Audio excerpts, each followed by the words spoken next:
That's all I know. Got it. Testing.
Thank you very much, everyone.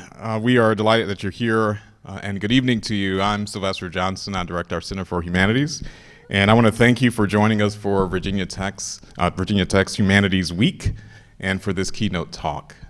This Virginia Tech Humanities Week is supported by the College of Liberal Arts and Human Sciences and the Center for Humanities. It is an opportunity to elevate the many different ways that humanistic, human-centered scholarship is happening at the university and to engage with some of the big issues and questions of our time. So I'm delighted that you're here, and we are privileged to have with us a distinguished guest and passionate champion of change, Mr. George Chochos, who joins us today to share with us a thought-provoking and enlightening public lecture. George Chochos is a name synonymous with the tireless pursuit of justice, fairness, and equity within our criminal justice system. He also brings a unique and vital perspective by emphasizing the crucial role that humanities plays in our society today. Over the past years and decades, we've witnessed many things about the criminal justice system that are enduring patterns and also some interesting changes. We've seen a movement from a very common naming of people who are returning citizens as very derisive terms like felon or ex-convict, to recognizing the problems of the dehumanizing practices that occur on a regular basis in our criminal justice system. Those changes have been marked, for example, by the significant expansion of opportunities for learning, for accessing education in prisons throughout this country. The humanities plays a particular special role, as you will see in this presentation this evening. One of the things that's significant about Mr. Chochos' background is his role as a senior program associate with VERA's Unlocking Potential initiative, where he provides technical assistance to college and prison programs. He joined the Institute in 2020 as a senior federal policy associate to work on Pell reinstatement for incarcerated students. Before joining the Vera Institute, he was the assistant director of program management at Georgetown University, where he served as the program manager of the Georgetown Pivot program. This is a first-of-its-kind program offering a certificate in business fundamentals and entrepreneurship to formerly incarcerated DC residents. His journey from prison to the Ivy League has been covered by media outlets, including PBS and PR and the New Haven Register. Mr. Chochos is currently a PhD candidate in theological and religious studies at Georgetown University. He holds a BA in social studies from Bard College through the Bard Prison Initiative, an MPS in urban ministry from the New York Theological Seminary, and an MDiv and a Master of Sacred Theology degree from Yale Divinity School. He is tirelessly advocating for acknowledging the role of humanities and its profound impact on our understanding of crime, of punishment, and rehabilitation. And his commitment to fostering an environment where the humanities plays a central role in shaping the discourse around criminal justice underscores the profound connections between the human experience, culture, and law. Today, we have the privilege of hearing Mr. Chochos, who will share his insights and his experiences and a vision for a more just and equitable society, all while shedding light on the transformative power of humanities in the lives of individual people and as a force for good for shaping our entire society. Please join me in giving a warm Hokie welcome to Mr. George Chochos.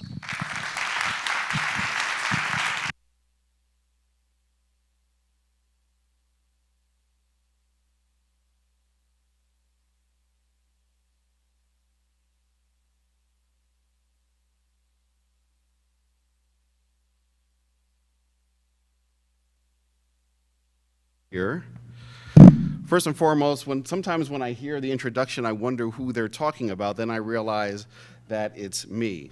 So first, I just want to say thank you to Dr. Sylvester for inviting me tonight, and for you for being here. You could be anywhere else, and here you are for Humanities Week to hear me speak. But before I start, as I've been doing over the last few years, I realize that sometimes when there's quote-unquote transformation stories, I don't want that to drown out the reality that my story does come at the expense of a lot of people's pain. And so, especially in the context of where I am standing today and with the history of this institution. And so I do want to take a moment of silence if we would just take whatever posture we would for all of those that have been harmed over the years.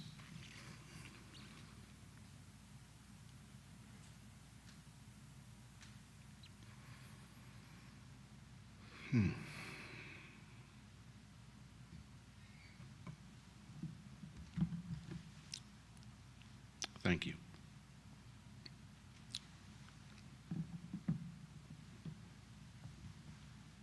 As I reflect on my life and on what's going on in this current season, especially as you're dealing with Humanities Week, I wanted to discuss and talk about, first and foremost, my own journey. And so here's the agenda for today. I'd like to talk briefly about my journey from jail to Yale and beyond, talk about the campaign to restore federal Pell Grants for all, and then have a time of Q&A. I realized that sometimes I was trained as a Baptist preacher, so there's two things you know about me. Number one, I'm way too long-winded.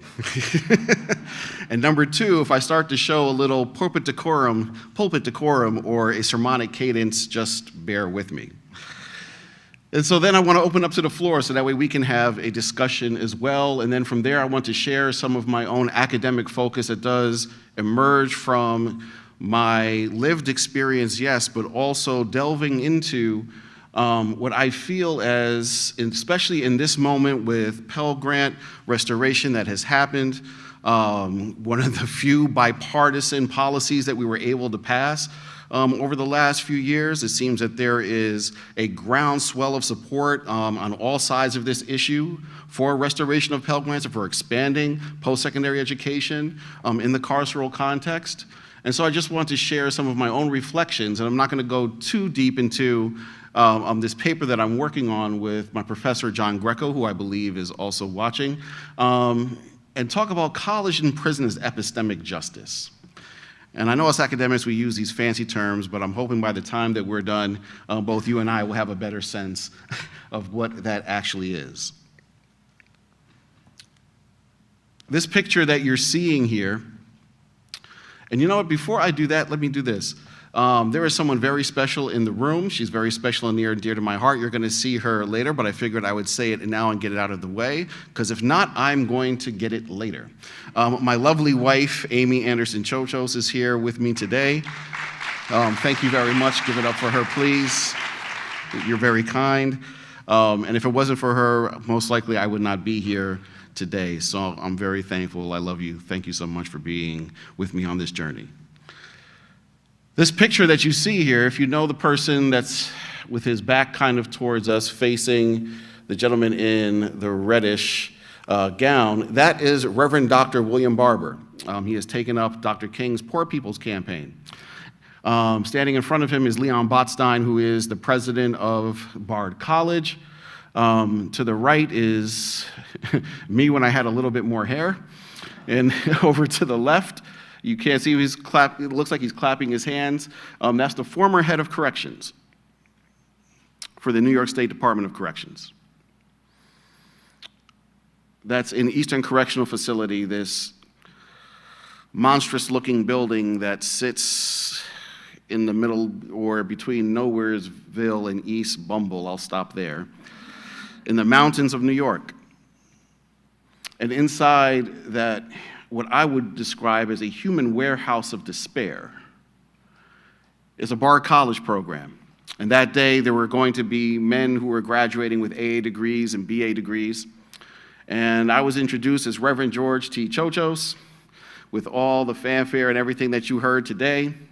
Except when I looked out when I gazed upon the men and the families, and I could see some of the strange smiles and some of the smiles that were really authentic, because how do you smile in such a dehumanizing space when, yes, you want to celebrate the joy of a loved one's accomplishment in the light of metal bars and fences and nightsticks?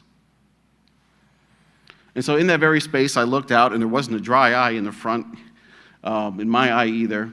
And I reflected on that very space. This was in 2019 at the graduation, that 15 years before that, I was in George Chochos, where when the head of corrections walked by and called me by my first name, no one had ever called me by my first name inside of that space that was connected to the system. It was always 01A0532, the dehumanization, or what I call the process of inmateization, by which somehow you slowly transmute someone's humanity to a number. Kind of like a serial number on the back of this computer or some inanimate object or some consumer product. But it was in that very space that I found the will to dream in a nightmare. And so I want to share this story from jail to Yale and beyond. I grew up like a good little Greek boy. I was adopted by a Greek family. I grew up in Albany, New York, in upstate. For those of us from New York, we know that anywhere outside of New York City is considered upstate. You could be a stone's throw from the Bronx and you're upstate. And it was in this place, I think, like in many, sometimes relationships, people can be great individuals, but sometimes people aren't that great together. And my parents, like many others, at 49, I have a deeper appreciation for the struggles of their marriage than I probably did when I was a know-it-all 19-year-old. It's funny that from 19, it seems every year I've gotten dumber since then. And so I think I also had an adopted brother as well. He was actually ethnically Greek. I just recently found out through Ancestry what my ancestry is, my ethnicity is, but I didn't know it at the time, and I didn't think anything different because as a good little Greek boy, I went to Greek school 6 days a week, it seemed like. Learned to speak Greek before I spoke English. Was the lead dancer for our dance group, was involved in all the life of the church. And then, and this is where I'm going to talk about my life in a few different snapshots or a few different points or significant life events. The first one is at around 7 or 8, I was told I was adopted. And that phrase alone doesn't really conjure as much pain probably as it does anymore, because it used to. But all of a sudden you start to realize that I felt like a raisin in a bowl of milk. I started seeing the world through the lens of difference. All of a sudden I'm Greek, but I'm not Greek. You're my mom, but you're not my mom. You're my dad, but you're not my dad. You're my brother, but you're not my brother. And then you start to question other things. Is love real then? When you call me your son, I mean, is that real? And of course, a kid with an imagination like I had, and I'm sure like many of us have, you start to conjure in your mind on why your real parents didn't want you. And so while no trauma or no youth trauma can ever excuse anything that I've done, and I never want to come across as that's what I'm trying, or that's the point that I'm trying to get across. But it does, while it doesn't excuse anything, it does explain some things. And so from 8 on, experiencing reality through difference, I think my brother and I, we exploited some of the challenges inside of our parents' marriage. And my brother was the real genius. I went to Yale, but he probably should have gone to Princeton or somewhere else. Notice I said should have. I'll tell you why in just a little while. But he was so smart, I was told, that when he took the SATs, he got one question wrong because he didn't want to answer the question because he thought it was stupid. But he also had a chemical imbalance in his brain, and so he started using drugs very early on. And I remember I would find his paraphernalia, and as a young kid, you would think that that would kind of turn you off from getting involved in drugs or anything else, but for some reason it intrigued me. I don't know why. And then at around 13, my brother started going in and out of mental institutions. And that further just continued to, I think, be further cracks on the already breaking edifice of our family structure. And so eventually, my brother, and this goes to my next life point, he decided that he wanted to take his life in 1995. I was 21 at the time, but some years before that, and I want to say this in a way that I know now today how much, I'm just catching a glimpse today of how much my adopted parents loved me. When my father was dying in 1997, he didn't pray that the cancer would go away. He didn't pray that he would get better, that he would get off of hospice. He had one prayer that I would do something with my life. Because at that time, he only had one son left. And so at 16 years old, me and my father had a conversation because it looked like my parents' relationship was going to dissolve and end in divorce. And sometimes children may interpret things that they interpret what parents say in ways that parents may not have meant it. And the way I heard it was, if I knew you were blank, even though I know you as I know you today, I wouldn't have adopted you. That's how I heard it. I don't think, looking back now, I don't think that's what my father meant. But that's what I heard. And so I made the poor choice to psychologically just check out from my family. And so I started drinking at 16. Eventually I was kicked out of Albany High School and had to go to Street Academy. I don't like the term at-risk youth. I like the term youth with potential better. And so it was the one place that you could go to school where where the school would have to take you irregardless of the situation. And so they took me in, and I won't go into how I graduated. I probably should have never graduated, but in 1992, I found myself graduating and trying to go to community college. I left this, so don't tell anybody. Oh, that's right, it's being recorded. I left this off my Yale application. Hopefully I'll still keep my Yale degrees. I didn't mention that I went to Street Academy, or that I flunked out of 2 different community colleges before I went to Bard College. And so experimenting as a young teenager with drugs, moving down to the Bronx, the things I saw in the South Bronx in the 1990s, I mean, where I lived on 140th between Willis and Brook, you couldn't walk down the street without stepping on crack vials. And if you did not have the type of, if you didn't have the color of the crack vial of that neighborhood, they would gun you down, literally. The things I've seen there, I don't think anybody should ever seen. And I was talking with a friend of mine not that long ago, and I said, do you know that everybody we know from our era seems to have some type of felony conviction or some criminal justice involvement? Everyone. And for someone who reflects on this, it didn't really, he hadn't really reflected on that, and it just struck him in this type of way that he looked like he had headlights, like deer caught in headlights. And so back to the part of the story where I found my brother. This is some years after me and my father have this conversation, and I check out. Some friends of mine introduced me to what became my best friend, which was cocaine for the next 3 years. Eventually, I was in and out of jail in New Jersey and New York. I made a bunch of poor decisions. I didn't have to make those decisions. I made them. Interestingly, I was given 3 therapy sessions after my brother had died, none for my parents. And you can imagine that 3 therapy sessions really doesn't even put a dent. At that point, I was 21 years old, in 21 years of experiencing a number of different traumas, but also experiencing something as shocking as witnessing the passing of a loved one, especially in such a shocking manner as suicide.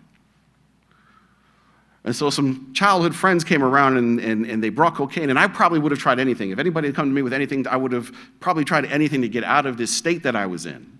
It felt like there was like a dark cloud over us, and everybody was blaming each other. My parents were blaming them, they were blaming me, and I realized that sometimes pain can push you sometimes to say things and feel things that at the moment seem real, but you may reflect on later and be like, maybe that wasn't the best thing to say.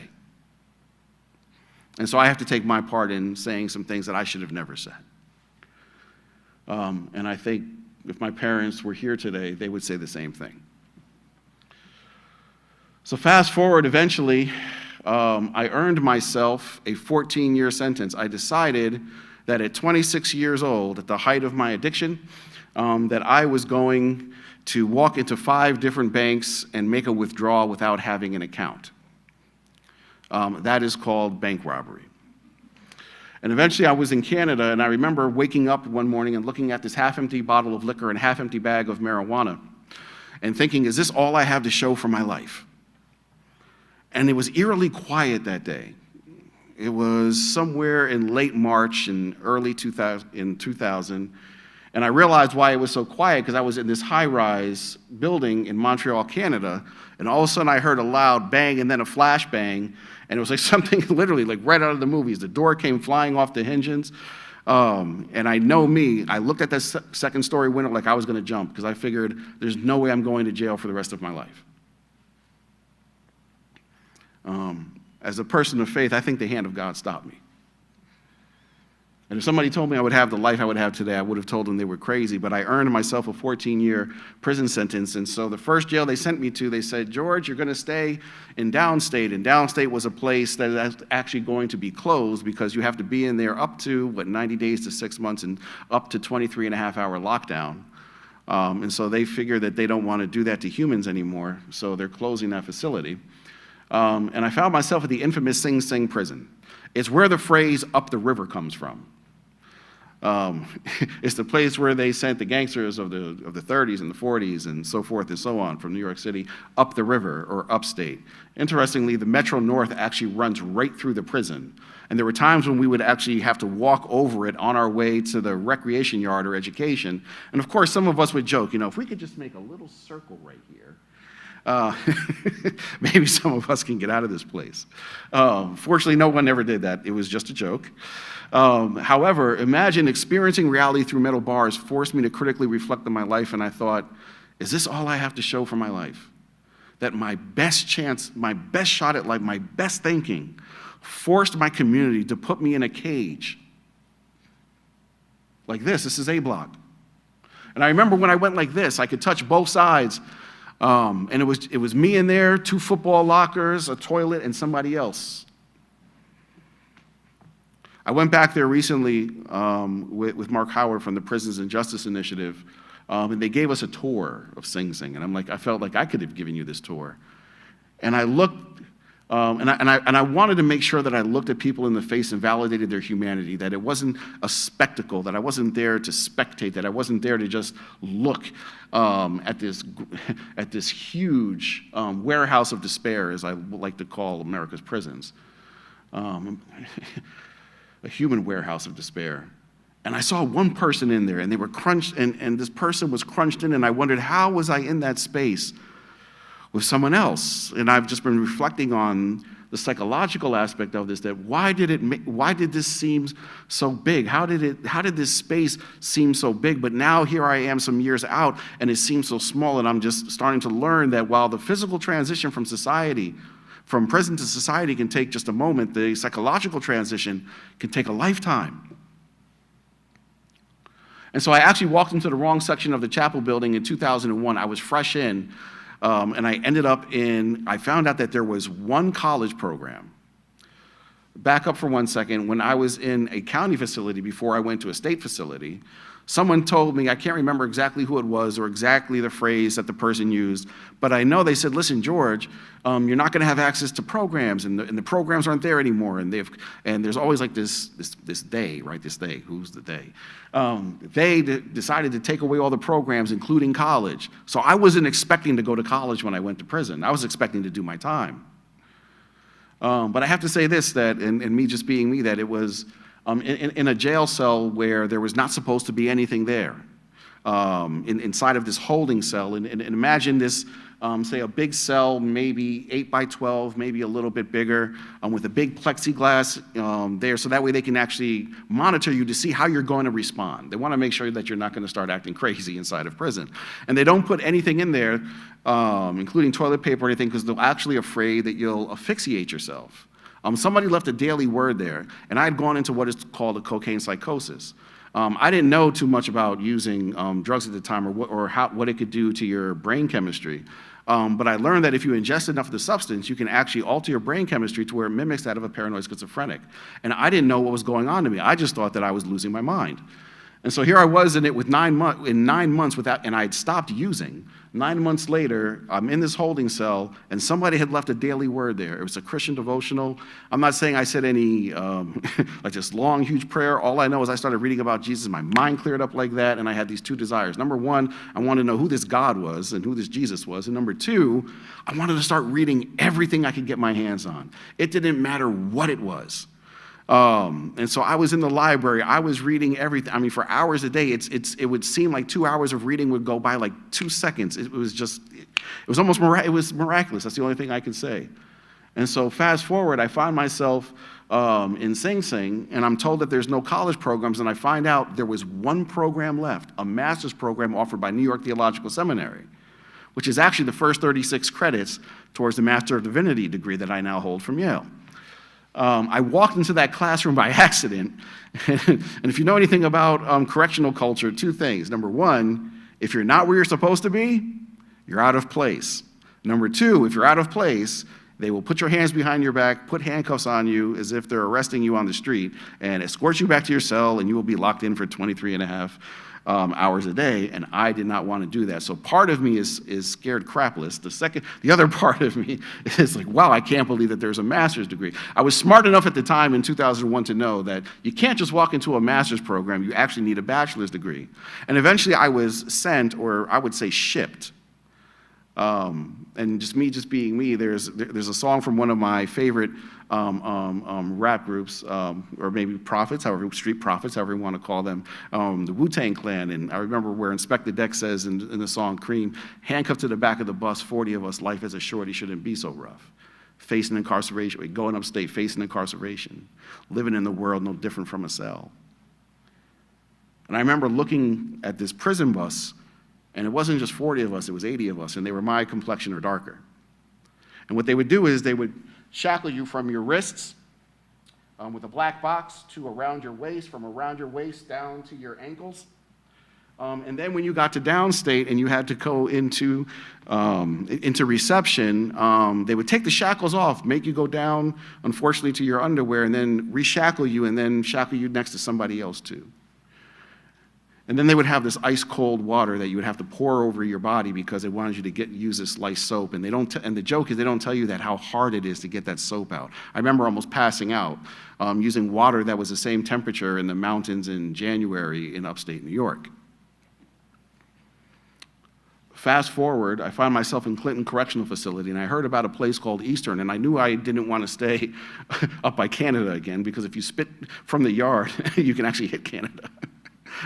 It was so cold. I remember in July of 2001, there was actually snow. There was actually flurries. I mean, that's literally how cold it was.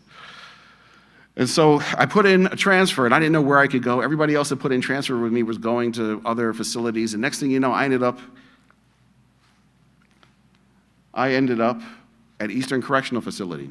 No one in the system told me, and I'm going to get to this point later, but I'll say it now. That's why at Vera we believe that luck should not be the reason why some people have access to college and other people don't. And so no one in the system mentioned, listen, here's a list of the programs that you can have, and one of them is Bard College. You know, if you can get to Eastern somehow, then maybe you can get in. I got there and found out about it. And there was something different about Eastern. It was had this different kind of feel because Bard had been there for at least a year or so, but it wasn't there when I first went inside. And so it was growing organically, and I was watching people walking around with textbooks, and the conversations were different, and just the whole demeanor was different. And it seemed like there was this educational community. And again, I just wanted to read everything. I just wanted to be involved in anything. And so it was the only jail that had Bible study as a paid program, and we were studying Calvinism. And so when they asked me, when I applied to get into Bard, and they said, hey, listen, what have you been studying? So I'm like, oh, I'm reading Calvinism. I'm like, yeah, let me tell you about the Synod of Dordon. Let me tell you about this theological doctrine here and that theological doctrine there. And Bard, not because they couldn't take more, but this was the situation, they took 15 students each year. And the year that they took 15 that I got in, there were 72,000 people in prison. And I wonder, and I'm haunted by the fact, I was like middle, lower tier in Bard. And I look at my life and I see what I don't want to say what I've been able to accomplish, but I just see the life that I have today, and I wonder, what could they have done if they just had half of the opportunity I had? And more so take it from the individual to the collective, or to the societal, is who would we be as a society if we unlocked the potential? I have one friend named Stan, who I believe was told that he'd never amount to anything, and now he's a tenured professor. Well, he's going to be a tenured professor. He's an associate professor, and he's an endocrinologist. Who knows if he'll actually end up saving the life and curing diabetes, the diabetes that his sentencing judge has. And I think of the stands and so many others that I left in there that if they just had access to just a little bit of the opportunity that many of us, or myself now, that I take for granted, who would they be and also who would we be? And so once I got into Bard, everything changed. And the way I kind of say it is that education, and I know that part of the title here is education as a humanizing force, is that it mitigates against the dehumanizing process of inmatization. Irving Goffman, who is a famed sociologist, talks about total institutions. For example, and he talks about these on and off stage. For example, I'm on stage now, I'm here in my official, I'm here in this capacity. Later I'm gonna go and I can be a different role. I'm gonna be my wife's husband. I'm my wife's husband all the time, but when we have our time together, if our son's around, then I can switch into my father role. But in prison you can't. It's a totalizing institution down to your underwear. Everything is completely regulated. Your sense of time is distorted. Your sense of social spatial environment is distorted. All of it is completely controlled by the system. And so you can understand why when people call you by a number, it gets ingrained in you, because there's things you can do to a number that you won't do to a father. There's things you can do to an inanimate object that you may not want to do to a husband or a son or a grandfather or a grandmother or a mother or a daughter. And so just thinking through how these processes of dehumanization, and then we expect people, after being in that space, to come home and be whole. I'm not going to sit here and make a case for abolitionism, but I would say this, if I could go back. I don't know how you reform this. Do you put a 30-inch screen TV in? I don't know how someone's supposed to stay there for X amount of years and then come home whole. Later I'm going to show, I'll say it here, a picture of Colette Peters, who now is the director of, who's now the director of the Federal Bureau of Prisons, who said, and this is somewhat of a paraphrase, that the goal of correction shouldn't be to make good inmates, but good neighbors. And this is coming from somebody in corrections. I don't know if I would want this for my neighbor. And I just want to leave us with that for a second. But once I got into Bard, as I mentioned, everything began to change. It seemed like my cell was no longer a cell, but a place for intellectual curiosity and something like being like a monk and poring over texts and reading about anthropology and sociology and literature and the humanities and the full breadth of the liberal arts and getting that education. It just opened up my and so many other eyes to like a whole completely new world, to where we almost felt more invested in society as we're reading the foundational texts of our current society. And also the yard that we would walk around, it was no longer like a recurring episode of The Walking Dead, but it was a place where arguments didn't end in punches, but in periods, where people would have intellectual debates, where we're having philosophical debates, so much so that a later generation than mine would actually take those debates, formalize them, become the Bar Debate Union, and actually beat Harvard. Not only did they beat Harvard, they beat Brown. Not only did they beat Brown, Cambridge came from across the pond and found out that the men inside of this prison are actually pretty sharp and probably should have taken it a little more seriously. Maybe. I'm sure they did. But they lost too. And I think they're like 12-4 or 12-3, something around there, with no internet access. Again, who would we be as a society? And what could they accomplish and how could they add value? And so this is actually a picture of the men inside of the college program. I believe most of them, if not all of them, are home right now. And this is the library. So you can see that we had a pretty good library, I would say. Maybe not the size of the one here or the size of Yale or somewhere else. However, we were able to leverage what we could have and make a whole new world out of it.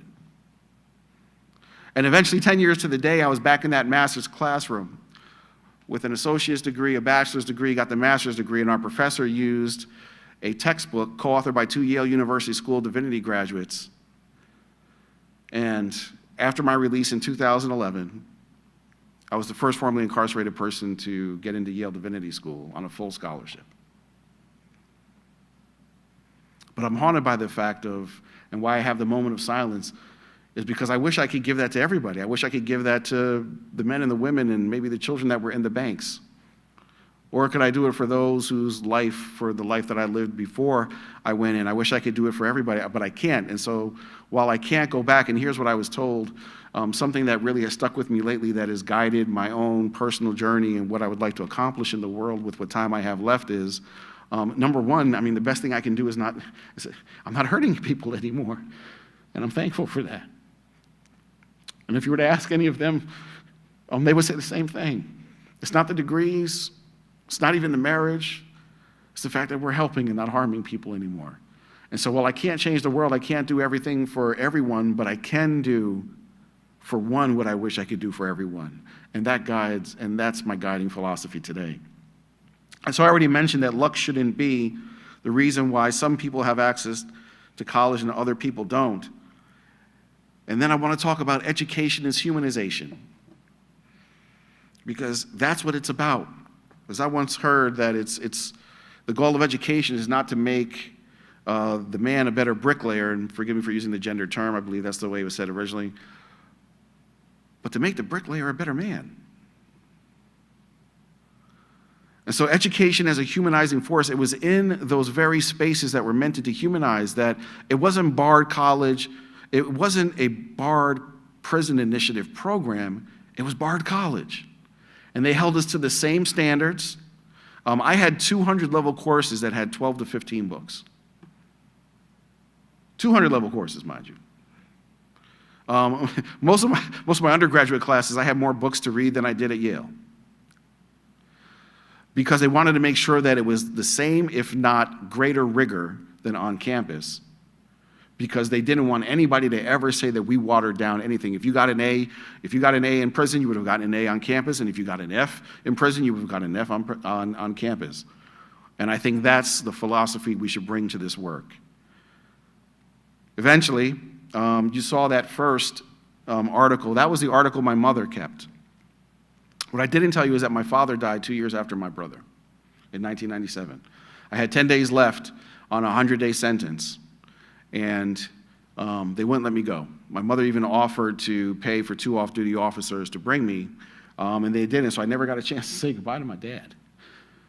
But I believe that prayer that he spoke out into the world, he spoke out into the universe, that maybe this is part of the answer to it, because he wanted his son to do something with it. That very first article my mother kept next to her, under her candy dish where she would watch TV every day, and I can imagine her reading it day after day, crying her eyes out, wondering where did everything go wrong.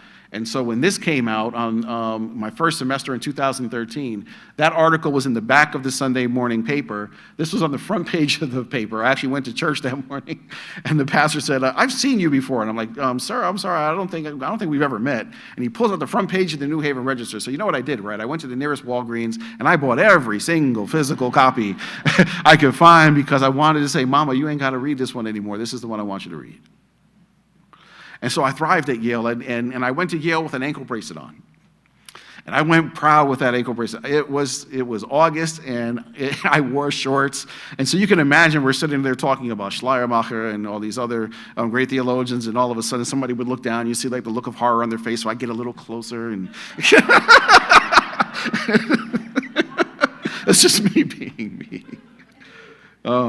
But I thrived there, and it's interesting that even to this day, the 2 places, unfortunately, that I feel like I can breathe the most is when I go back and visit people in prison, or when I'm in a classroom, or when I'm on a college campus. It's the 2 places I feel I can breathe, because I didn't know much about who I was going to be in this strange new world, to use a Barthian phrase when he talks about Scripture, that it's a strange new world. There was a strange new world that I entered in 2011, because I went in 2000, came out in 2011, and I never used the internet. So you can imagine the culture shock that happened. And so here I am standing at Yale, not even 2 years out of prison, But I felt like I could breathe because you know what? They taught me how to think critically, how to read critically, how to write well, and how to research. And that's all I've been doing in college. And I took that same mindset, that same capacity and skill set that was built inside of me during this program and just translated it to college on the outside. And so I was able to do a few things over the years because I was at Yale. I was asked to go into Dick Durbin and Chuck Grassley had a bill back in 2015 called the Sentencing and Corrections Reform Act. If anybody's been following prison and criminal legal system reform, you know that the First Step Act was actually passed in 2020.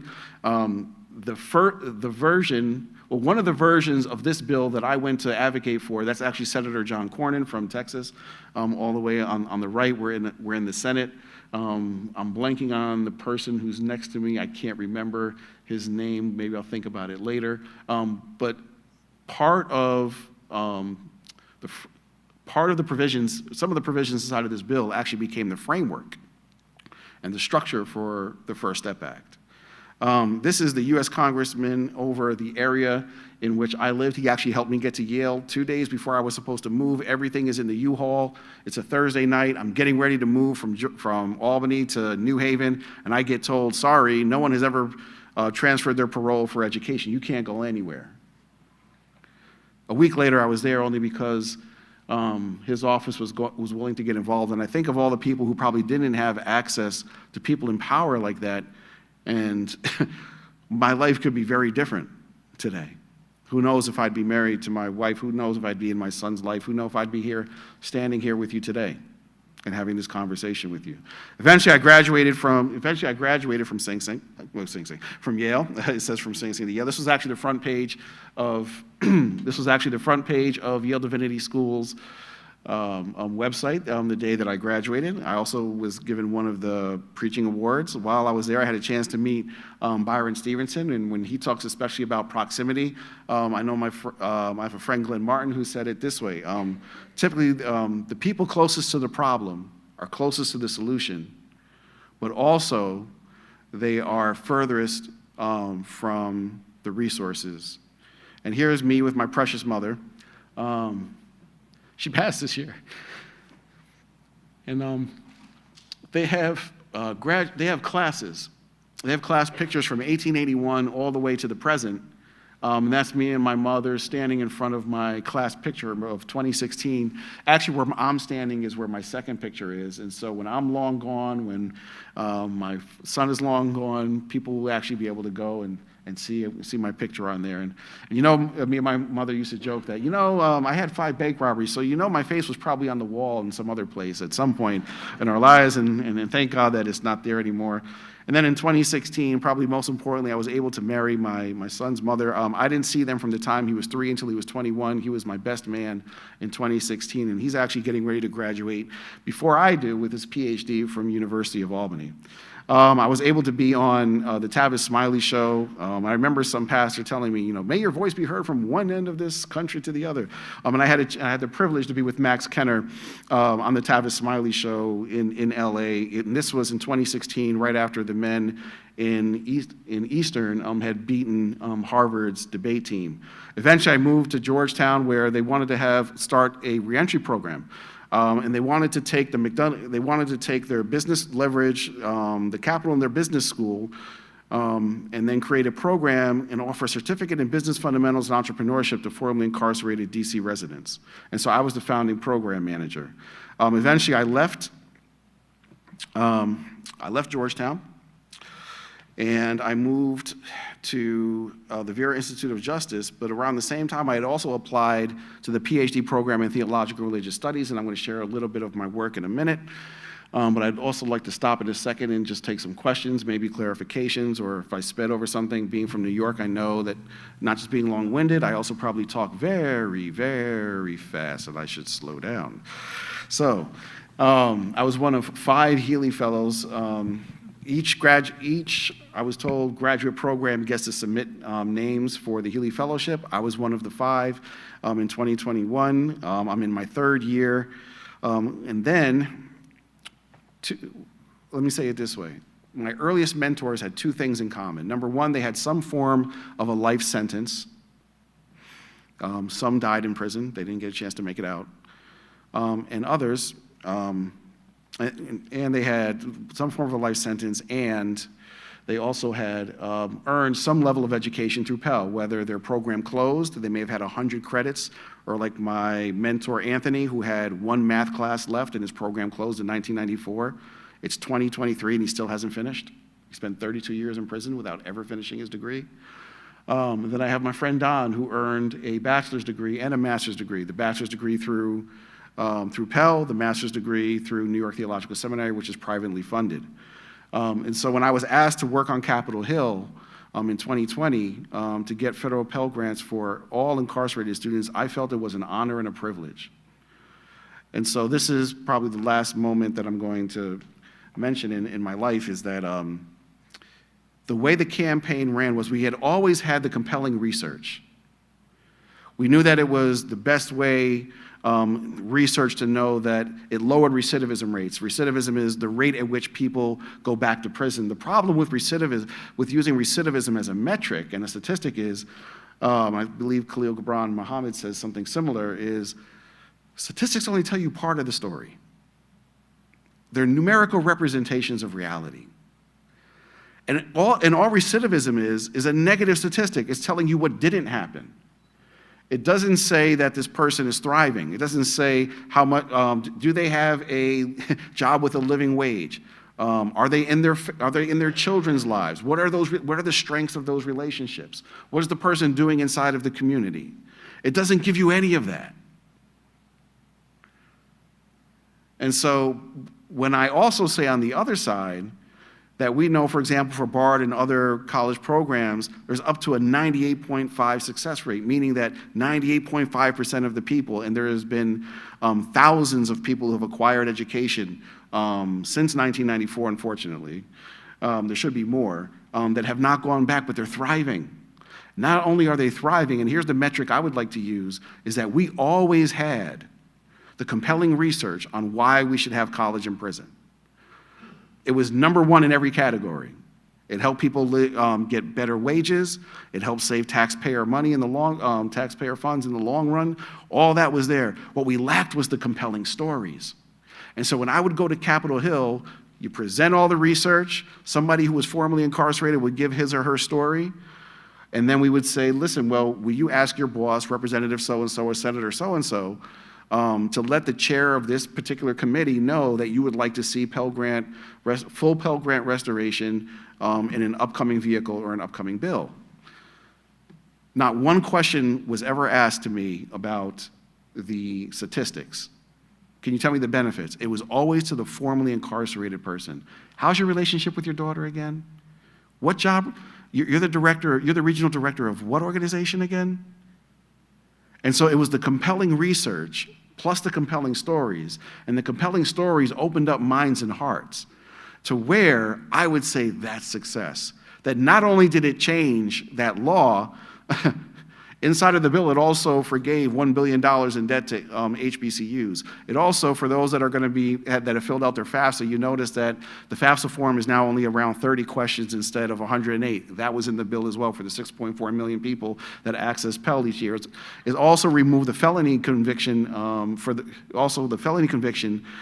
question for the 80 million people in America that have a felony conviction. And so this win was not just a win to have college or to expand college and prison. And here's the thing, I understand there's arguments against it, but Pell is not a zero-sum game. Because person A in prison gets it doesn't mean person B in society doesn't. Whoever meets the requirements has access to it. So it's not as if someone over here gets it at the expense of someone else, but I believe we all win because don't we want for our neighbors what we would want for ourselves? People have access to high quality education that can rebuild and reintegrate their lives because 95% of the people are coming home. They're your neighbors and you may not even know it. And how do we want people coming back into our communities? Because I would say that the tens of billions of dollars that we're throwing at the problem to incarcerate doesn't really lead to public safety because the worst statistics show that for the tens of billions, almost hundreds of billions of dollars a year we're spending on incarceration, it's failing 83% of the time. Let me say this, I guarantee if 83% of the students started failing out of Virginia Tech, the questions would not just be, what's going on with those students? There must be something wrong with those students. It's all individual responsibility. It must just be those students. Man, there's something, what's wrong with their parents? There must just be something wrong with, no, they'd be saying, what the blank is going on in the school? They would ask they would ask deeper systemic questions. But yet when it comes to the criminal legal system, we stop at individual responsibility, and then when things don't go as well, there's no collective responsibility. And so I want to stop here and just open it up to any questions, any comments. Again, my life is an open book. Please feel free. I want this to be a safe space. If anybody would like to say anything at this point, did I see a hand here? Oh, I'm sorry. In the back. All right. Yeah, thank you. Oh, I'm sorry. Go ahead. I'm curious, you mentioned the lack of internet, and there's been a trend of actually getting digital access Sure. to prisons and jails, and like the telecommunications industry for jails, or prisons in the U.S., like, you know, billion-dollar industry or whatever.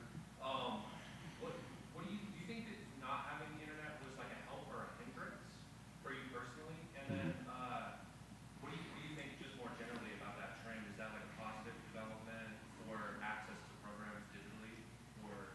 Sure.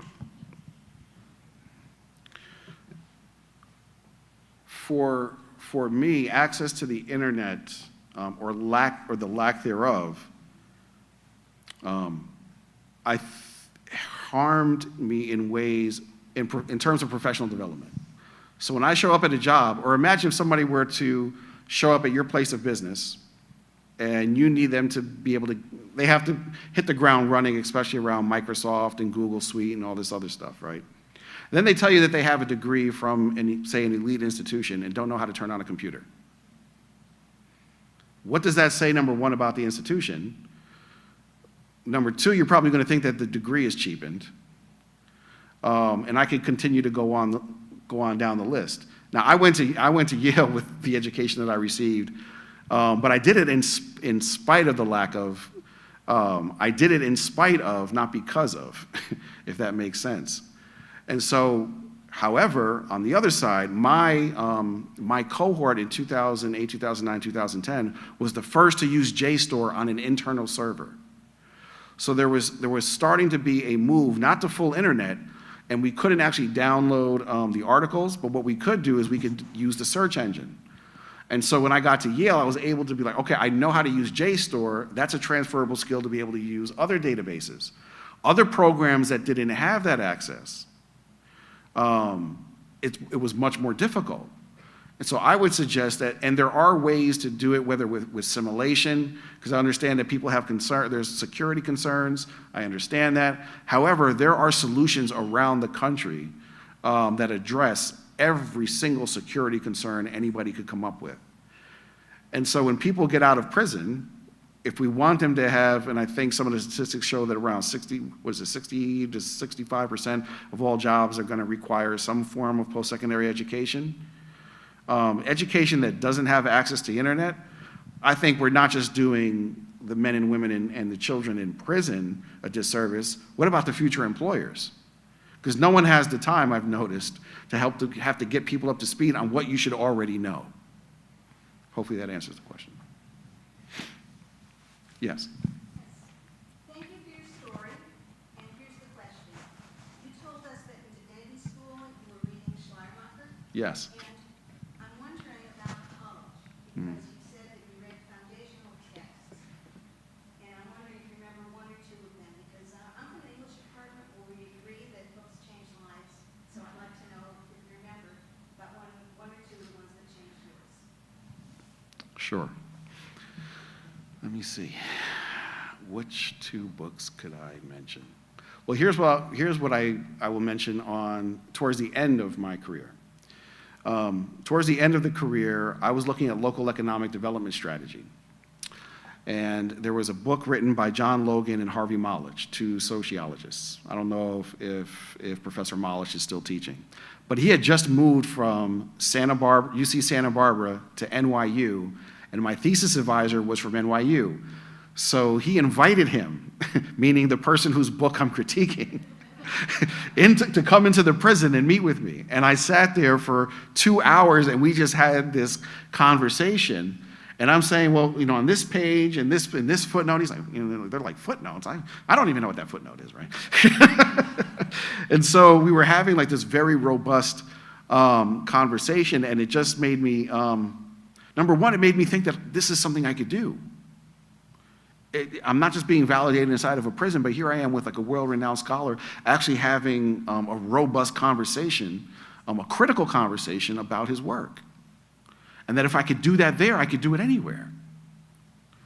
Number two, I would probably say the logic class. I had one friend who said that after we started learning about premises and conclusions and going through modus ponens, modus tollens, and all the way down the list, and learning introductory logic, he said, you know, I can't read anything anymore. I can't turn the switch back off.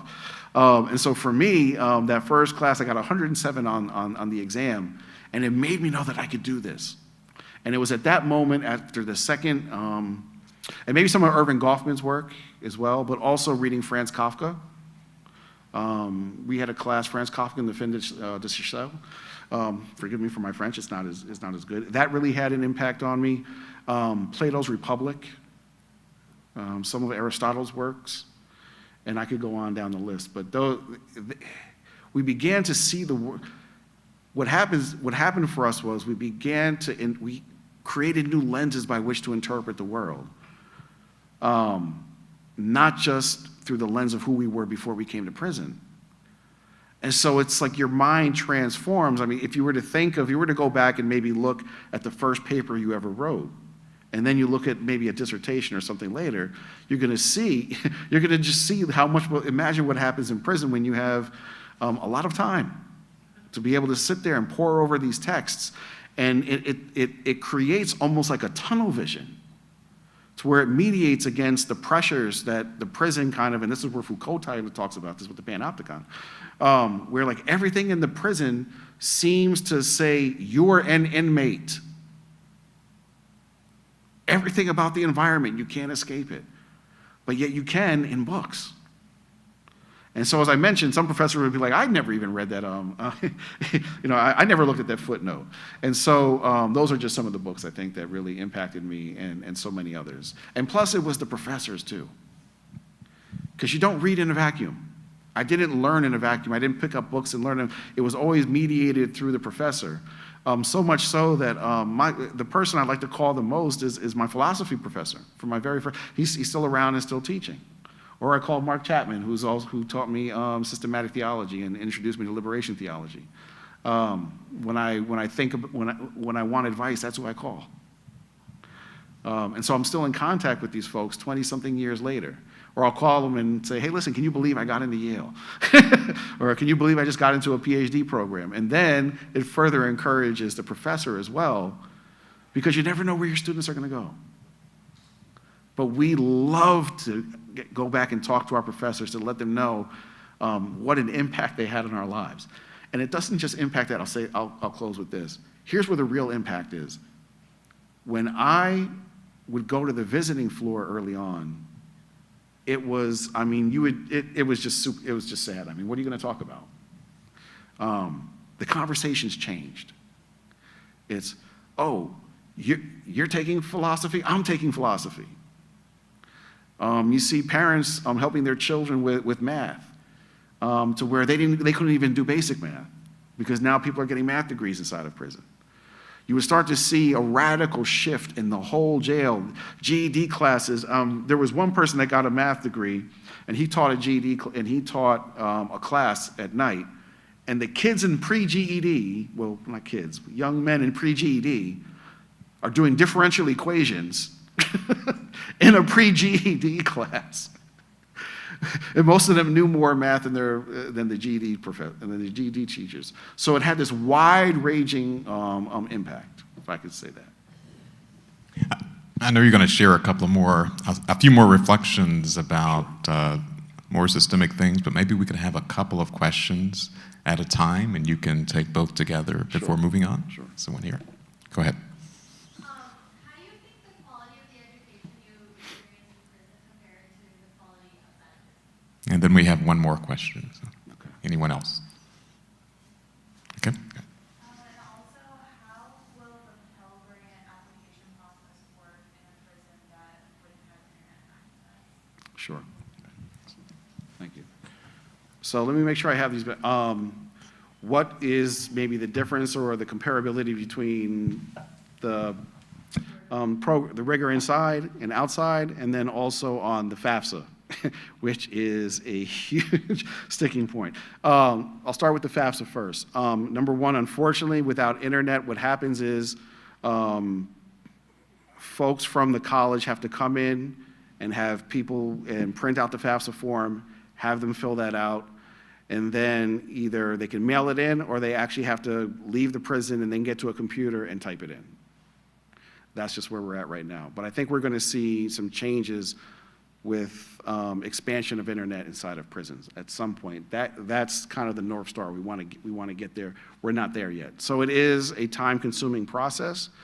But with some of the new regulations have lacked some of the things that were kind of barriers. And so Vera, one of the things that Vera does is they put out reports. One of the reports is on the FAFSA, basically best practices that we've learned over the last, say, 6 or 7 years of what is called the Second Chance Pell Experimental Sites Initiative. And so we've learned some best practices on how to do FAFSA inside. Hopefully, as we're moving forward, now with internet and other opportunities, we'll be able to even move that even further. I would say that some of the hardest classes I had were I would say at least 2 of the top 5 hardest classes I've ever had were in prison. The rest were at Yale and Georgetown. And they're probably 2 and 3 in terms of 1, 2, 3, 4, 5. Probably 2 of the hardest classes I had was in prison. So the rigor, and I'll just give you one example. You have to take you have to write a senior project. My senior project was 163 pages. That was just because I was just writing and writing and writing and writing. I could have done it differently. But when you get into the BA, when you get to the BA section at Bard, you have to take a BA seminar. We would have to read a 300-page book a week for 15 weeks and a 5-page paper due every week. And you couldn't say that, well, you have to read this other 300-page paper, this other 300-page book. So that was one of the hardest classes I think I've ever taken. Okay, so let me move on. I already mentioned that Colette Peters, who's the director of the Federal Bureau of Prisons, actually mentioned that the goal of correction shouldn't be to create good inmates, but good neighbors. And I would suggest that college, as a humanizing force, it helps people envision a once seemingly impossible future. And I can see it in people's eyes. There's a moment in someone when you click, and if you're an educator here, you know that spark. You can see it. It's almost as it's noticeable. You can see it in the eyes. It's like something just clicks, and a student knows that he or she can do it, and that it's going to be okay. And for me, when it clicked, I said I would take this as far as I could go. And for my life today, that's a PhD, but I'm not just getting this PhD for me, it's all the mentors that came before me that poured their lives into me. One of them said, Brother Dixon, why do you do this? And he said, George, I may never get out of here, and I don't know if I'll ever be able to help anybody on the outside. He said, but I can do it through you. He's like, maybe my life will have some meaning outside of just being a number inside of this dehumanizing institution. But maybe I can reach somebody for the good through you.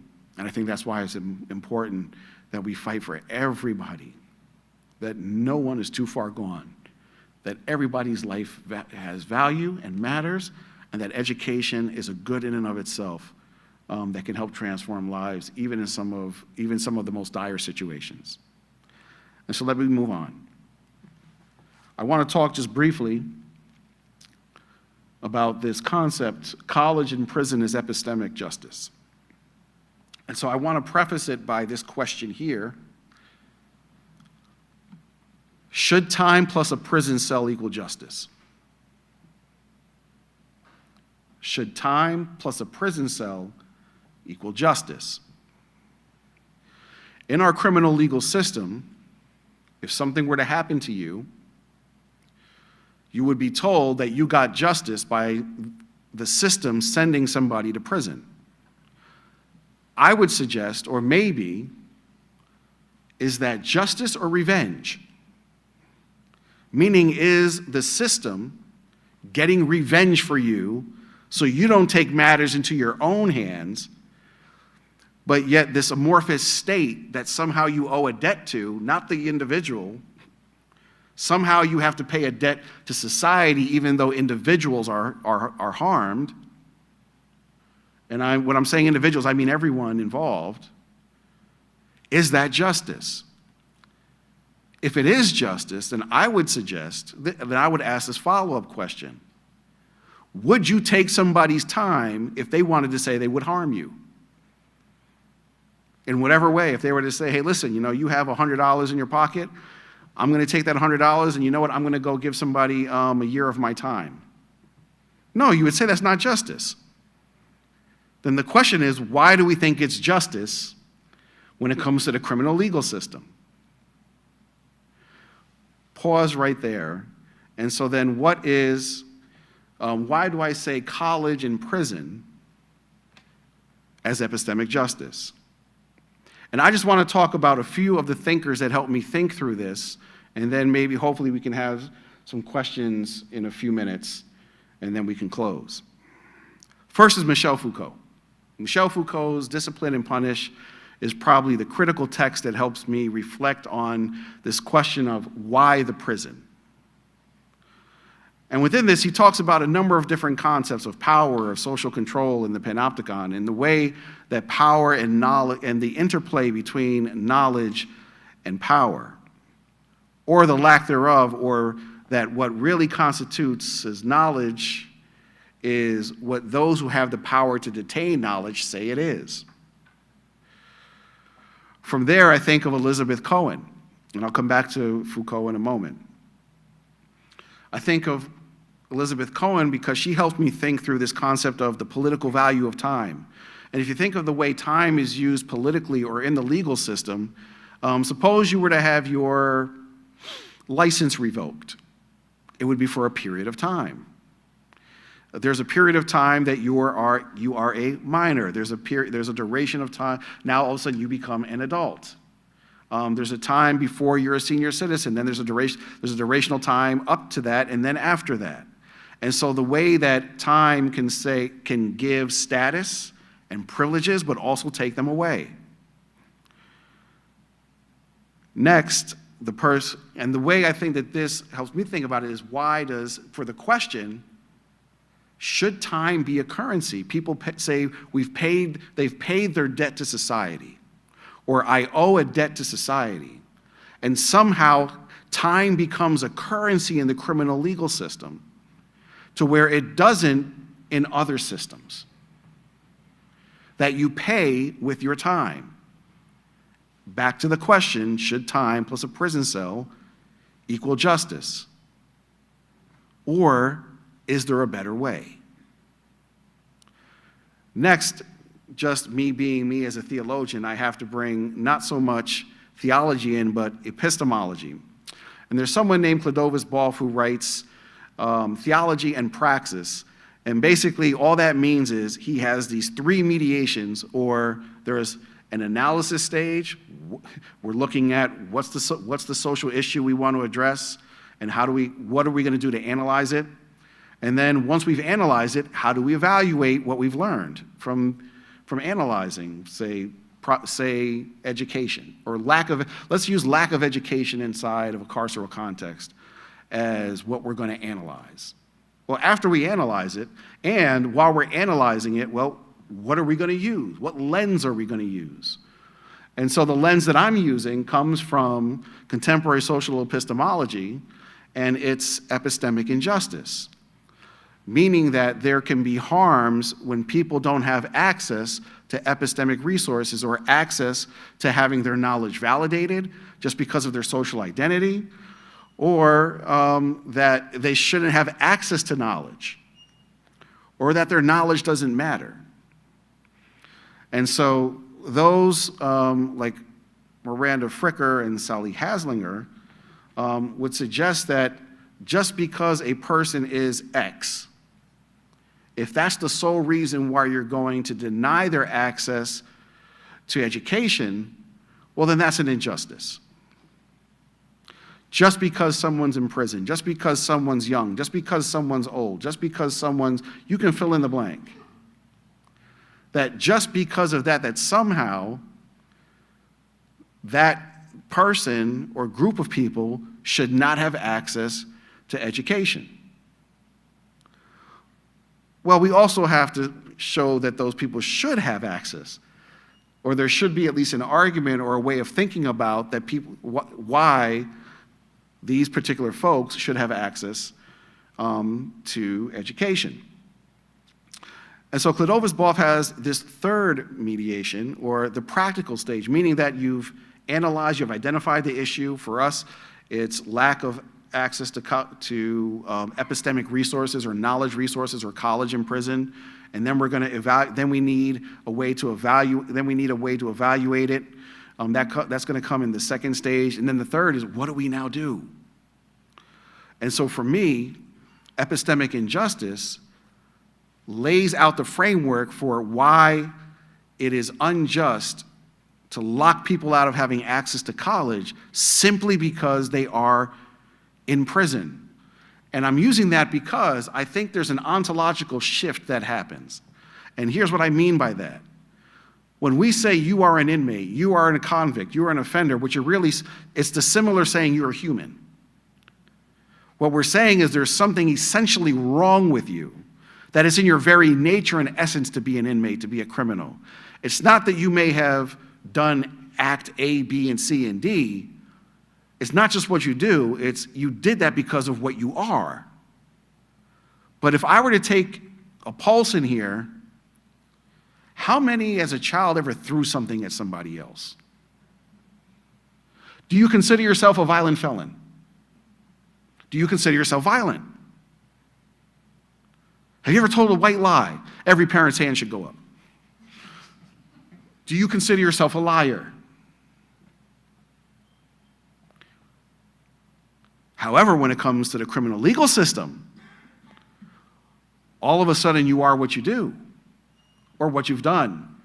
And I would suggest that defining someone's humanity and their very intrinsic being solely on a or even multiple actions may not be the healthiest thing for a healthy society. And so for me, when I think of epistemic and when I apply this, I suggest that yes, people in prison should have access. And they don't, so that's an injustice. But then I have to show at the evaluative stage, and this is where theology comes in for me, and I'll be very quick and I'll be brief here. There's a story in the scriptures of Cain and Abel. It's a very familiar story. It's not just known to theologians and those of faith, but most people know it. Cain kills his brother. But here's what happens right after that. There's a conversation in the scripture, in the text, between God and Cain. And he says, my punishment is too great to bear because God exiles him for killing his brother. He says, my punishment is too great to bear. There's the very first mention of punishment. When we think of punishment, we think of retribution.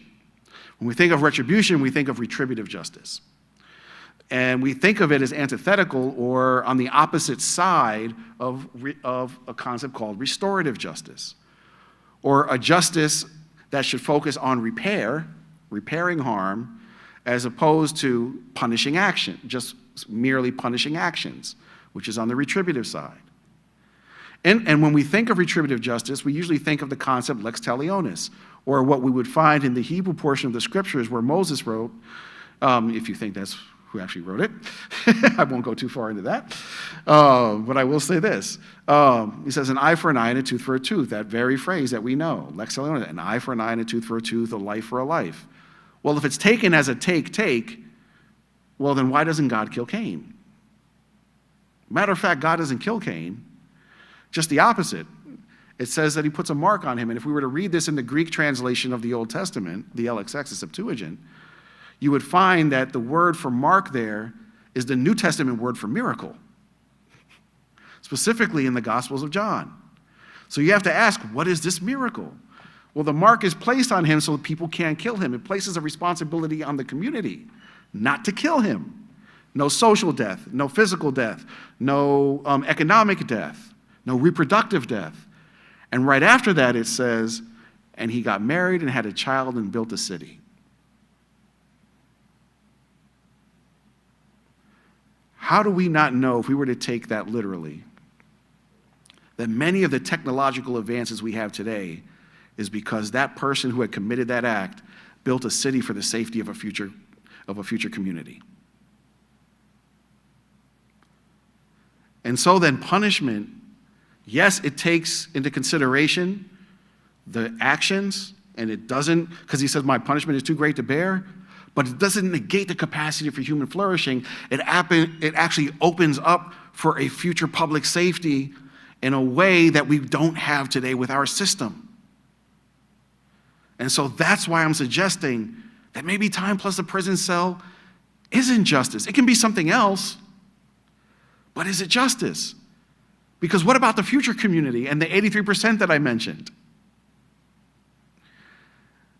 And so then if we want to think about not just the present, but also the future community, well then maybe punishment should lead to flourishing for that community, and we should take that community, that future community, because 95% of the people are coming home. And I hate to use these statistics like that, but that's just the way it is. That what about the future of those communities? And if you think that 600,000 to 700,000 people come out of prison every year,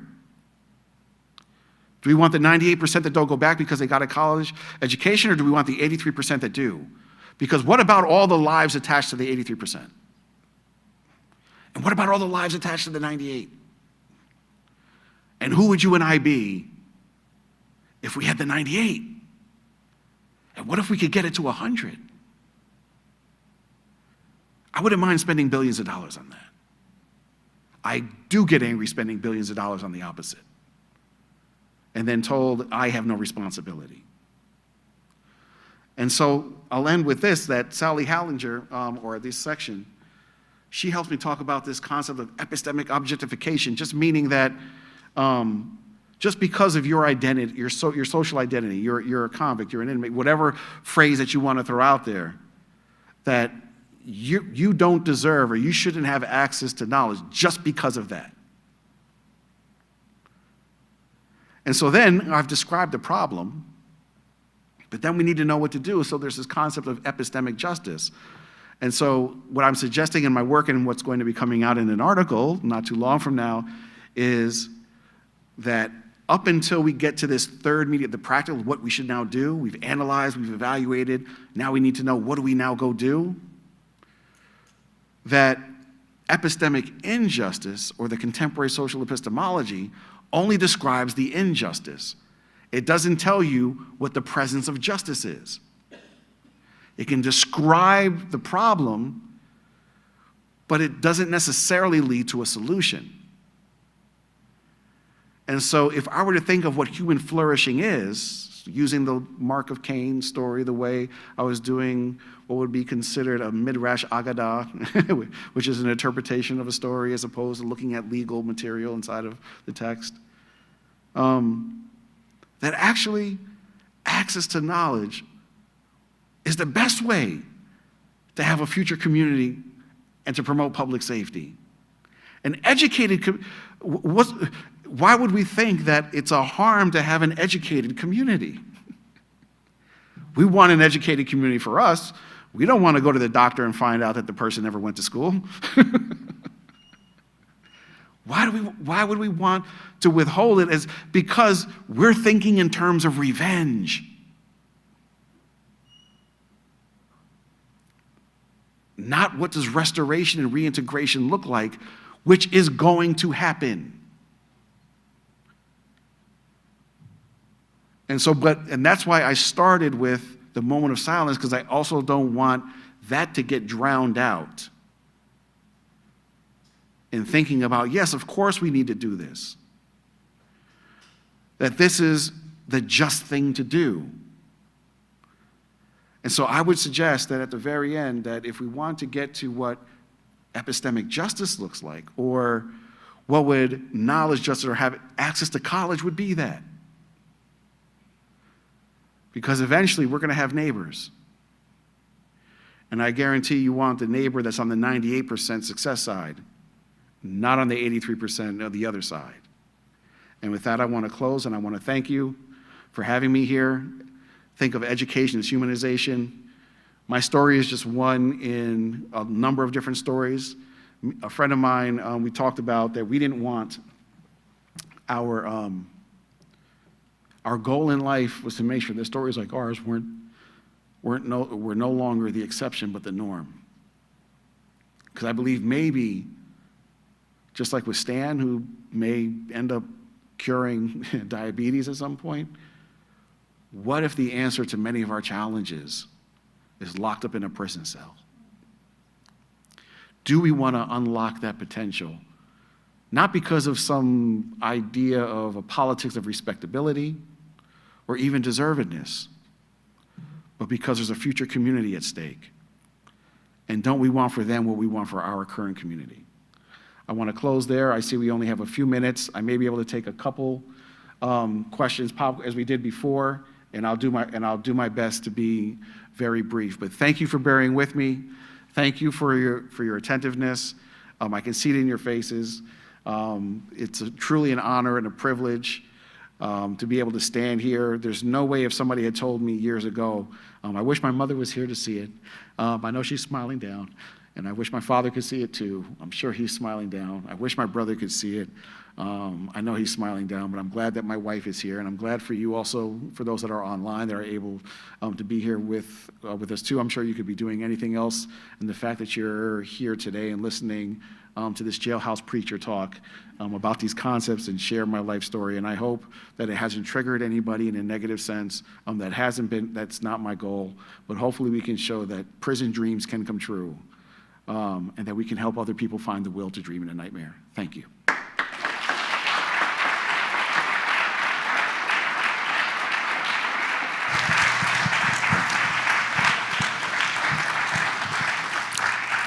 Thank you so much for sharing with us, and we do have time for more questions, so we'll take those from the audience. Go ahead. So the question was, have you done work with the juvenile justice system? Okay. I'm working on that now. Tomorrow, one of the things I want to do when I leave here is I'm actually going to James River. Is that the name of it? I'm actually going to James River Juvenile Detention Facility, and I'll be talking to folks there. Another thing I do want to do is, I've been thinking about this courts to college. One of the things that Bar College does, they create micro-colleges, and I would like to see a micro-college actually in that school for hate at-risk youth with potential. And what if we could have a diversion program, and instead of sending the people to the Bar Prison Initiative after they go to prison, what if we could have courts to college?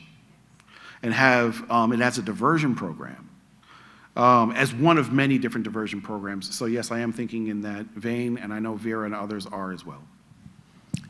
Thank you for the question. Right here. Go ahead. So a number of times you referred to the concept of restorative justice, and that seems to me to be possibly ambiguous. I just want you to talk about it, because you could have restorative for the victim, you could have restorative for the person, the perpetrator, or Sure, both, sure. or something else. What do you have in mind here with the idea of restoration? So I like to think of it as one of the definitions that I was just going over today that actually comes from the Bureau of Justice Assistance.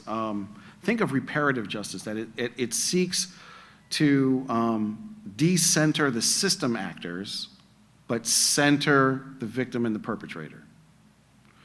And then think of what does repairing that harm look like, and what resources can we bring? Because here's what I think of when I just think of retributive and restorative justice as two different concepts. Imagine if there was, say, a shooting, for lack of a better, I probably shouldn't even use that one, but if someone were to be harmed and say they had to be in a wheelchair, If the person is in the wheelchair, here's what happens with the system. There are resources that are going to go for prosecution, for defense, for investigation, for incarceration. Guess where the resources aren't going to go?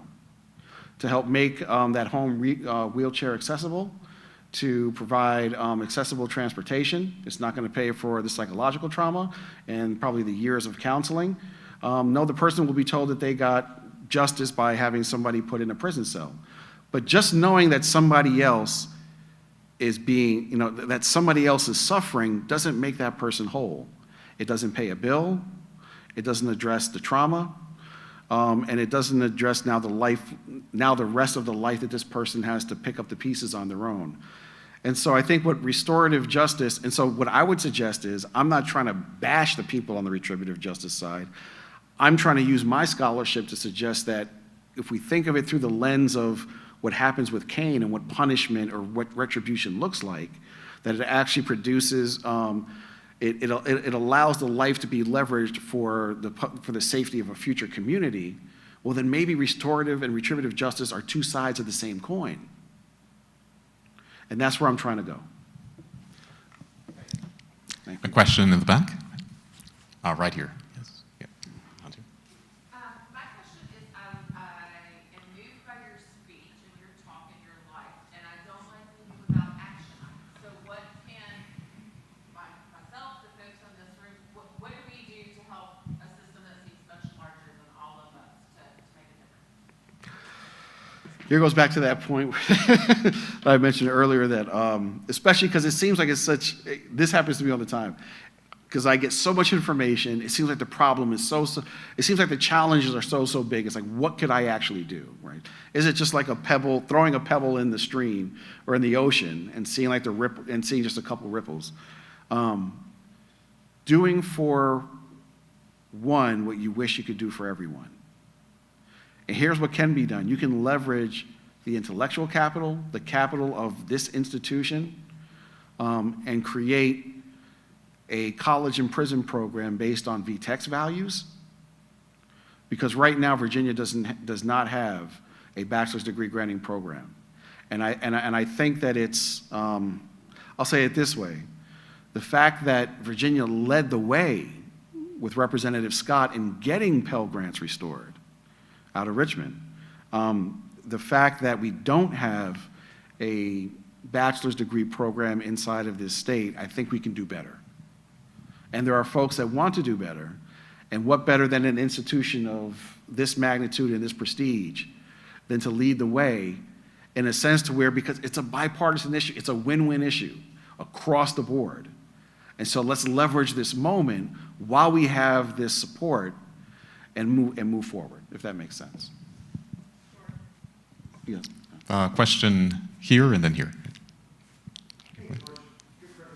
Thank you. Based on your experience, 100% of the inmates were offered the same thing that you were offered. Sure. What percent would take advantage of it, and then what percent would actually complete the process? Sure. So for our remote listeners, I'm going to repeat that question. If 100% of people were offered this opportunity, what percentage would actually benefit and those would not? So. Sure. Well, first, it would be based, at least for right now, on the number of people that already have a GED. And so I know that that's in the hundreds of thousands right now. I'm not sure exactly the exact number. However, if we were to get it to that level of scale, and here's what maybe let me preface this by this. So when I think of the opportunities that were afforded to me, not just college, but also robust post-secondary education overall. What does it mean to have real welding programs or programs that can actually help people get green jobs? Also, what do we think about maybe CDL programs and other types of credentials that we can have the quality of those credentials, because everyone in prison has to do at least two things, at least in New York, and I think this is across the board. You have to get your GED or at least be working towards it, and get a vocational trade. So technically 100%. That's what the system requires already. And I haven't found anyone in my, 20-something years of doing this work that wouldn't want to take advantage of a quality post-secondary education, whether it be towards a degree or whether it be a robust credential such as the CDL program. Let's take a couple of questions at a time. There was one here and somewhere else. But Thank you for your talk. You started talking about the cocaine epidemic in the 90s, and I'm really compelled by this idea of being a good neighbor. And because when I think about that epidemic, there were so many victims, not only victims of crime, but also communities. Sure. Many African-American communities were decimated, and that has created generational trauma in those communities. It has. So when you think about how to make the individual whole, how do we make communities whole that have dealt with harsh sentencing for nonviolent crimes? so for our remote listeners, how do we make communities whole that have dealt with the prosecution of violent crimes? And let's have one more question. Or of nonviolent crimes. Okay. And let's have one more question. Okay. Hi, thank you so much for being so kind. Really appreciate it. I wanted to ask you that question before you moved to the theoretical part, but now you answered my question. Sure. You had said, I'm not going to make a case for prison abolition. Is it because you recognize the resistance around that? When people get sick and send them to rehab, right? Why can't we just commit people to college, right? Why can't we have, college as prison? What do you imagine? I mean, I see what you imagine, which is college Sure. as prison, but I want to, maybe take it a little bit further. Sure. So for our remote listeners, the question is asking about abolition and is asking our speaker to respond to the question of abolishing prison sentencing. So you can respond to both of those. When I think of public safety, or if I were to take a poll of those here and those online, if I were to say, what makes your community safe? Why do you feel safe? Is it because you have 50 police officers standing on every corner? Or that they're driving up and down your block all the time? Or is it because you have upward access to high quality, high paying jobs? Do you have access to good health care? Do you have access to upward social mobility? So those things that make what we would think of make community safety, it's funny how the criminal legal system is not mentioned. And what I think certain communities got in the 90s was if you're a hammer, everything is a nail. And so while communities in the 70s, and if you were to read, for example, like Michael Javon Fortner's work, I know I'm going to get some people are going to be like, why are you bringing up Fortner? But if we look at the literature, folks did not just ask for a police response. Communities asked for better schools. They asked for more programs. There was a whole, what we would consider today, wraparound services that were asked for, and instead, it was a criminal legal system response.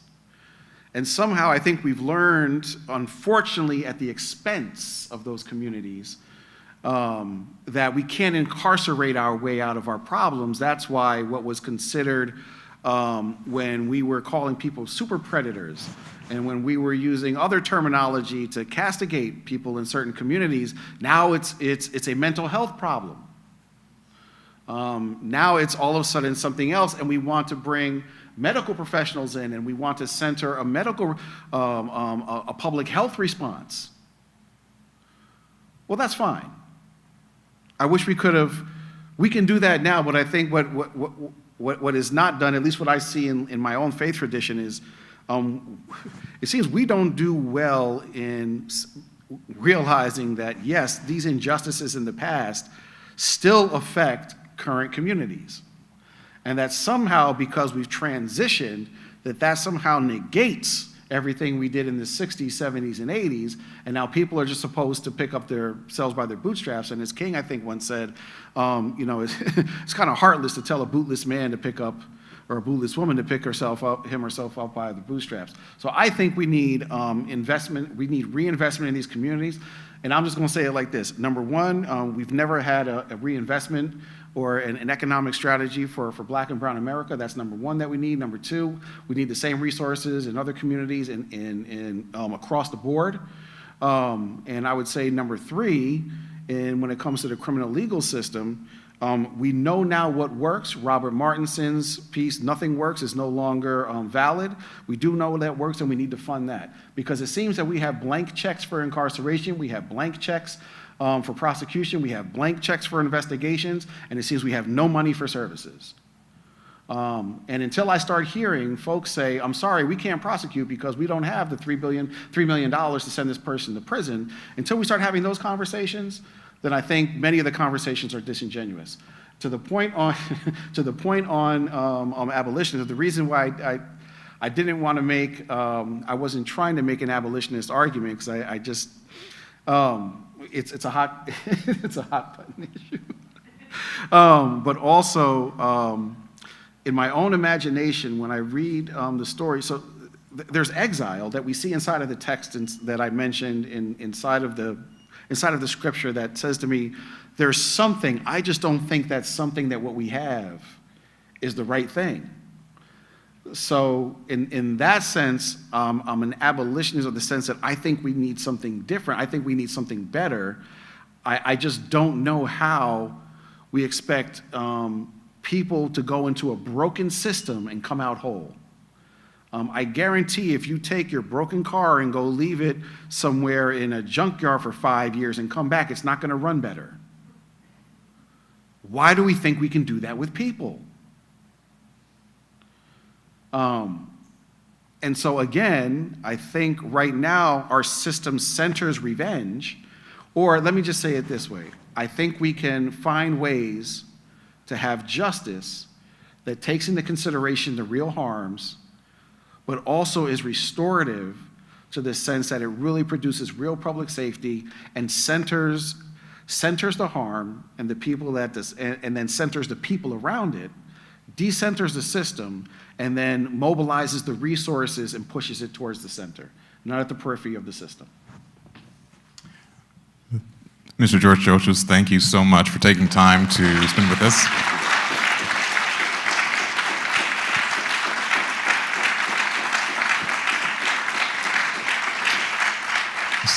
The power of your sharing your experiences and your insights. I want to thank also Dean Laura Belmonte, the Dean of the College of Liberal Arts Human Sciences. I want to thank the entire team of marketing and communication for the College of Liberal Arts Human Sciences who helped to put this event together. Thank those of you who are joining us remotely. We're glad that you took time to really engage with this event. Those of you who are here, there is a reception in the library first floor. If you'd like to partake of the drinks and food that's there, we invite you to do that. Thank all of you again, and thank you especially, Mr. Chochos. Thank you. Thank you. And here's some key takeaways if you want to, and I can share my slides too, maybe if you'd like to look at them, but if you want to take a picture of it, these are just some of the takeaways. And I would just say this, the education as humanization it helps us to find the will to dream in a nightmare. It mitigates against the process of dehumanization, process of inhumanization. Luck shouldn't be the reason why some people in prison have access to college and others don't. Education is humanization. Helping people, and the work that we're doing and that you can do is to help people envision a one seemingly impossible future. And also higher education in prison is epistemic justice. And why does time plus a prison cell equal justice? Thank you, thank you, thank you.